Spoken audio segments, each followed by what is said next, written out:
So what's going on, guys? My name's Chopper, and I hope everybody's having an awesome day. And in this video, guys, we're going to be looking at 50 Minecraft survival tips. Some things that are going to help you out in your game tremendously. Some of these tips are going to help you with game knowledge. Other ones are going to be little tricks that you probably didn't know about. But overall, this should improve your game significantly and is going to make your survival experience that much better. Now, before we jump into the tips today, guys, I worked unbelievably hard on this video. So if we could shoot for an insane like goal of 5,000 likes, I would really appreciate that. And of course, if you are new around here and this is your first time watching one of my videos, welcome, and there's going to be plenty more Minecraft videos to come, so make sure to go ahead and subscribe and stick around for much more. And let me know down below in the comment section which one of these tips in this video helped you the most. I'd love to know what it is so I can help you guys make better guides in the future. But without further ado, guys, let's get into the top 50 Minecraft survival tips to help you out in your game. Tip number 50, guys, is going to be staircase mining. Now, as some of you may or may not know, digging straight down in Minecraft is never a good idea, and probably one of the safer ways to go about it is by doing something called staircase mining, where you leave a block after you've already mined a certain level so you can kind of jump back onto it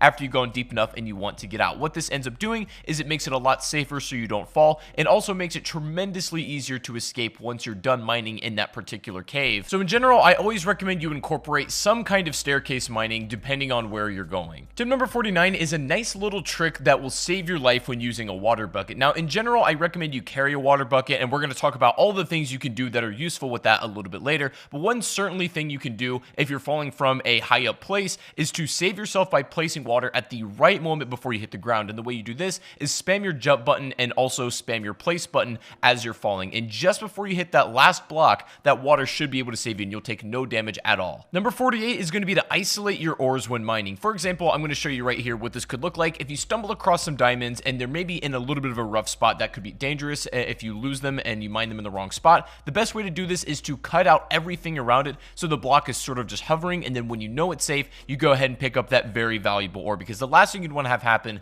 is to mine that ore and it ends up falling into a lava pit or somewhere where you just can't reach it. Number 47 is going to be using your swimming mechanic properly. Now, before I got back into Minecraft, the swimming mechanic was not a thing, and so when I got back into the game, this was all brand new to me. But when you hold shift while you're underwater, you go into a swimming animation and you go significantly faster than you would if you were just sort of like wading in the water. And so this is the best way to transport. You can cover some pretty nice ground doing this. If you come out of the water, you will leave your swimming animation, but it is the best way to swim hands down. Coming in at number 46 is going to be making coal blocks for better efficiency. Now, I recommend doing this in a couple circumstances. Either if you're going to be transporting a lot of coal from one area to another and you want to save space, it's good to make them into blocks. But also, if you just want to maybe burn a little bit more materials, then coal blocks are better to do it than just single individual ores. But either way, they're both very good. If you're doing some serious smelting, and I mean like absolutely serious, then probably make coal blocks, as the efficiency will count in that regard. But otherwise, you can do what you feel is necessary. Tip number 45 is going to be trading simple items to villagers to get emeralds. I don't ever recommend your primary source of emeralds being mining it, because you're just not going to find too many. If you trade simple items like some vegetables or whatever you have at your hand to get some emeralds to begin with, trade up with some other villagers, and then eventually work your way up to maybe getting diamonds from some of them or just some really top tier stuff, that is the best way to make use of all your excess items you don't want, and then also use your emeralds, because you can't make tools out of that kind of stuff. You also really have no other use for emeralds besides maybe decoration, but I really recommend using those as a currency to get good stuff from the villagers, after trading your throwaway items, of course. Tip number 44 is going to be using your gold nuggets to make healing items. Odds are, after you've done quite a bit of mining, you're going to end up with a bit of excess gold, and clearly you're not going to really want to make that your primary source of tool making. So what you can do with all that excess gold? Making gold nuggets and then placing it on a lot of your food items is going to be the best healing item you could ever give yourself. Golden healing items are the best thing to have against the fight if you're facing a really difficult enemy, or if you're just in a lot of trouble and you don't want to lose your stuff and die. A gold healing item can instantly restore you back to full health and can save you from a lot of bad scenarios. Number 43 is going to be using redstone to make safety doors. Now, the best way to do with all your excess redstone is to maybe make some kind of safe for your valuables,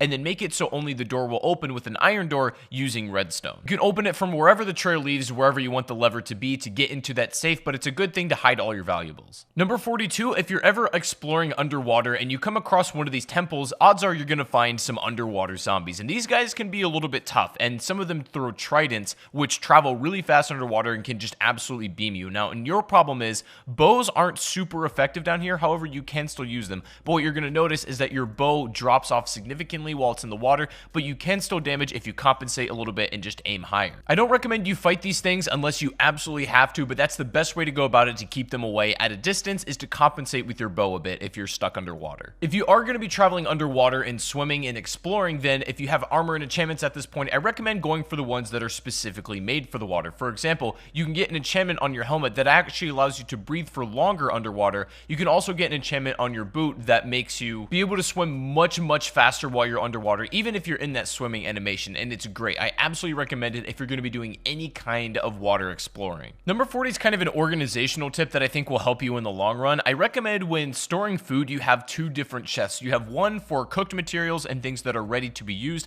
and then you have another chest for raw materials, just so when you kind of mix things up together, it gets a little bit disorganized. And if you do it right, making food, keeping the production up, and then also organizing your raw and then cooked resources makes your life way easier. Speaking of food, tip number 39 is going to be opening up multiple food sources for yourself. Now, it might take you a little bit to get to this point in the game, but eventually you'll have enough of a farm where you'll have a bunch of vegetables going at once. You can even have an animal farm for some just like extra sustenance. If you're able to set up multiple farms and you do them right, you'll never ever have to leave your house for food, and it's just almost an infinite generating source. Combine that with the fact that when you organize your food properly, then you'll never ever have to worry about food again, and you can focus your time on other stuff. I recommend setting up as many vegetables as possible, as well as having like both a pig and cow farm at the same time. Tip number 38 is going to be taming yourself a wolf and having it as a companion. Now, you can do this with multiple animals that will actually be your companion if you do it right. Like, for example, you can tame a llama if you so wish, and you can tame multiple animals as well, but definitely one of the essentials is to tame a wolf, have it as your companion, because it'll do so many great things for you. It'll follow you wherever you go. It'll fight for you if you start attacking something, and can be like a second hand in saving your life. Keep in mind, you cannot bring them to the Nether, unfortunately, so they're going to have to stay in this part of the realm, but you can leave them in your house if you like as well. And as a side note, I just think they're honestly pretty cool to keep around. Number 37 is remembering that you can use excess wood as fuel if you so need to. Now, I don't recommend this for most players because odds are if you're able to gather enough coal, you're never going to need to use this. But a lot of people forget